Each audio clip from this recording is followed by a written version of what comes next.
आइए हम अपनी क्लास को शुरू करते हैं। आज हम MA home science semester 3 paper 4 जिसका नाम है समाज में परिवार का अध्ययन study of family in society नामक पेपर शुरू करते हैं। इसमें आपका टॉपिक है विवाह विच्छेद, जिसमें हम उसके परिचय को जानेंगे। विवाह विच्छेद का परिचय।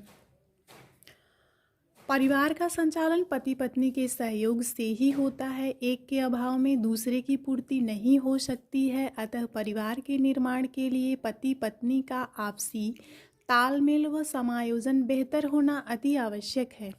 जब पति पत्नी सामंजस्य स्थापित करने में असफल हो जाते हैं तो निम्नलिखित स्थितियां देखने को मिलती हैं, जिसमें आपका पहला पॉइंट है विवाह विच्छेद और दूसरा है पुनर्विवाह। आइए इसमें हम देखते हैं विवाह विच्छेद एवं पुनर्विवाह क्या है। डाइवोर्स एंड रीमैरिज, जिसमें सबसे पहले हम देखेंगे विवाह विच्छेद। विवाह विच्छेद को हम अंग्रेजी में डाइवोर्स भी कहते हैं।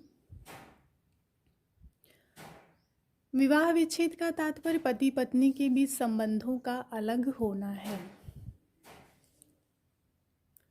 विवाह विच्छेद या तलाक डाइवोर्स शब्द का हिंदी रूपांतरण है और डाइवोर्सी लैटिन शब्द है, जिसका अर्थ है टू टर्न अपार्ट, अर्थात अलग हो जाना या वैवाहिक संबंधों का टूट जाना। इस प्रकार से हम कह सकते हैं कि विवाह विच्छेद वह स्थिति होती है जिसमें वैवाहिक संबंध पूरी तरह से समाप्त हो जाता है, भंग हो जाता है, या फिर पति पत्नी एक दूसरे से अलग हो जाते हैं। उस स्थिति को हम विवाह विच्छेद कहते हैं। आइए अब हम विवाह विच्छेद की विशिष्ट अर्थ को जान लेते हैं कि विवाह विच्छेद का विशिष्ट अर्थ क्या होता है।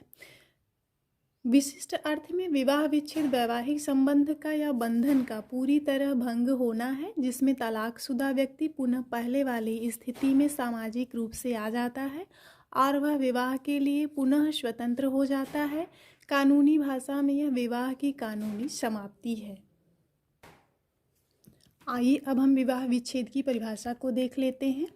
विवाह विच्छेद को परिभाषित करते हुए इलियट और मैरिल का कथन है कि जब वैवाहिक जीवन इतना कष्टमय और दुखमय हो जाए कि पति पत्नी साथ साथ रहना पसंद न करें, एक दूसरे से प्रेम पूर्वक बात करने के लिए भी प्रस्तुत न हो और दोनों को मिलकर गृहस्थी चलाना अस्वीकार हो, तो वैवाहिक संबंध को तोड़कर वे विवाह विच्छेद को प्राप्त कर लेते हैं। वस्तुतः विवाह विच्छेद एक परम दुखांत घटना है। विवाह विच्छेद की अवधारणा को और अधिक स्पष्ट करने के लिए इसके 3 शब्द प्रयोग में लाए जाते हैं, जिसमें आपका पहला है पृथकीकरण, दूसरा है परित्याग और तीसरा है विनियोजन। पृथकीकरण में क्या होता है कि इसको हम न्यायिक पृथक्करण के नाम से भी जानते हैं। इसके माध्यम से पति और पत्नी को अलग अलग रहने का अधिकार प्राप्त हो जाता है। अगर कुछ समय के बाद उनके आपसी संबंध मधुर हो जाते हैं, तब उनको साथ साथ रहने के लिए अनुमति दे दिया जाता है।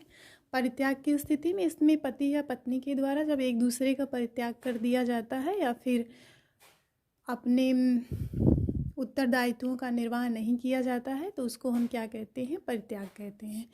विनियोजन का अर्थ होता है कि जब वैवाहिक उत्तरदायित्वों से व्यक्ति भाग जाता है, चाहे वो स्त्री हो या फिर पुरुष है, तो उस स्थिति को हम विनियोजन कहते हैं। आइए विवाह विच्छेद की आवश्यकता को जान लेते हैं कि किन किन कारणों से विवाह विच्छेद की आवश्यकता होती है, जिसमें पहला कारण है वैवाहिक समस्याओं से मुक्ति पाने के लिए। वैवाहिक समस्याएं चरम सीमा पर होती हैं, तो स्त्री हो या फिर पुरुष हो, वह उनसे मुक्ति पाने के लिए क्या करता है, विवाह विच्छेद कर लेता है। दूसरा कारण है कष्टमय वैवाहिक जीवन को सुखी बनाने के लिए। जब वैवाहिक जीवन अत्यंत कष्टमय होता है, तो ऐसी स्थिति में जब व्यक्ति उससे मुक्ति पाना चाहता है और अपने जीवन को सुखी बनाना चाहता है, तो वो विवाह विच्छेद कर लेता है। स्त्री को स्वतंत्रता का अधिकार मिलना, जब स्त्रियों को स्वतंत्रता का अधिकार प्राप्त है कि अगर उनका कोई शोषण करता है या फिर उनके अधिकारों का हनन करता है, तो ऐसी स्थिति में वो क्या कर सकती हैं, विवाह विच्छेद कर सकती हैं। या पति के द्वारा उसकी स्त्री के अधिकारों का हनन किया जाता है, तो वो विवाह विच्छेद कर सकती हैं। अगला पॉइंट है बच्चों को उचित व्यक्तित्व विकास की व्यवस्था। बच्चों के उचित व्यक्तित्व विकास के कारण विवाह विच्छेद आवश्यक होता है, क्योंकि अगर पति पत्नी का आपसी संबंध अच्छा नहीं होता है, उनका अधिकतर झगड़ा होता रहता है, तो जिसका बच्चों के व्यक्तित्व के विकास पर हानिकारक प्रभाव पड़ता है, उनका सर्वांगीण विकास नहीं हो पाता है। तो ऐसी स्थिति में विवाह विच्छेद करना अति आवश्यक हो जाता है ताकि बच्चों का सर्वांगीण विकास संभव हो पाए। आइए देखते हैं कि विवाह विच्छेद के कारण क्या हैं। विवाह विच्छेद के निम्नलिखित कारण हैं, जिसमें पहला है तलाक के प्रति कानूनी सहजता, दूसरा है बढ़ता हुआ औद्योगिकरण, तीसरा है अत्यधिक भौतिक गतिशीलता, चौथा है सामाजिक गतिशीलता में वृद्धि, पांचवा है अत्यधिक मांग की अपेक्षा रखना, छठवां है परिवार का लघु आकार, सातवां है महिलाओं को तलाक संबंधी अधिकार, आठवां है जन्म नियंत्रण, नौवां है परिवार जैसी संस्था के बारे में दोषपूर्ण शिक्षा। ये उपरोक्त कारण जितने भी हैं, इसके कारण से विवाह विच्छेद की स्थिति उत्पन्न हो जाती है। कि वर्तमान समय में बड़ी ही सहजता से तलाक मिल जाता है, जिसके कारण तलाक की घटनाएं ज़्यादा होती हैं। बढ़ता हुआ औद्योगिकरण, हर व्यक्ति धन को कमाने में लगा हुआ है और एकल परिवार की धारणा अंदर रखता है, जिसके कारण विवाह विच्छेद हो जाता है। ज़्यादातर अध्ययन में ये पाया गया है कि जितने भी बड़े परिवार होते हैं उनमें विवाह विच्छेद की स्थिति बहुत कम पाई जाती है, जबकि एकल परिवार या फिर लघु परिवार में यह स्थिति ज़्यादा बनी रहती है। आइए देख लेते हैं विवाह विच्छेद के परिणाम क्या होते हैं। विवाह विच्छेद के परिणामों में सबसे बड़ा संकट, चाहे वो स्त्री हो या पुरुष हो, दोनों की स्थितियों पर पड़ता है। इसका सबसे बड़ा प्रभाव बच्चों पर पड़ता है, क्योंकि बच्चों का जो भविष्य होता है वो संकट में हो जाता है और माता पिता के प्रेम से वो वंचित हो जाते हैं और उनका सर्वांगीण विकास नहीं हो पाता है। इसका असर स्त्री पर भी होता है और पुरुष पर भी होता है।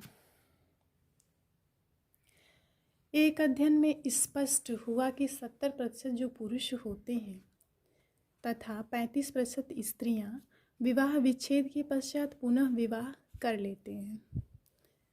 एक अध्ययन से ये पता चला कि 70% पुरुष जो होते हैं वो विवाह विच्छेद के बाद पुनर्विवाह कर लेते हैं, जबकि 35% स्त्रियां ही विवाह विच्छेद के बाद पुनर्विवाह करती हैं और बाकी स्त्रियां नहीं करती हैं, जबकि पुरुषों की संख्या इसमें ज़्यादा है या प्रतिशत ज़्यादा है। आइए देख लेते हैं तलाकशुदा व्यक्ति की सामान्य समस्याएं क्या होती हैं। तलाकशुदा व्यक्ति की सामान्य समस्याएं, जिसमें पहला है निराशा, दूसरा है हीन भावना, तीसरा है शर्माना, चौथा है अकेलापन, पांचवा है आर्थिक कठिनाई, छठवां है बुरा स्वास्थ्य।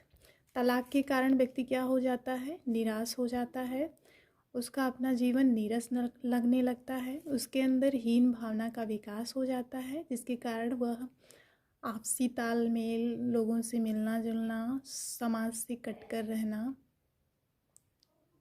ये सब क्रियाएं करने लगता है और उसे शर्म महसूस होती है, जिसके कारण वो दूसरों के सामने नहीं जाना चाहता है। तलाक होने के कारण पति हो या पत्नी हो, दोनों अकेले हो जाते हैं और आर्थिक कठिनाई का उनको सामना करना पड़ता है। अगर स्त्री है तो उसको ज़्यादा सामना करना पड़ता है, क्योंकि आर्थिक रूप से उसे अपने माता पिता के ऊपर निर्भर रहना पड़ता है। तलाक के कारण कभी कभी स्वास्थ्य पर हानिकारक प्रभाव पड़ता है और कई तरह की बीमारियों से व्यक्ति ग्रसित हो जाता है। इस प्रकार से आज हमने ये टॉपिक को समाप्त किया।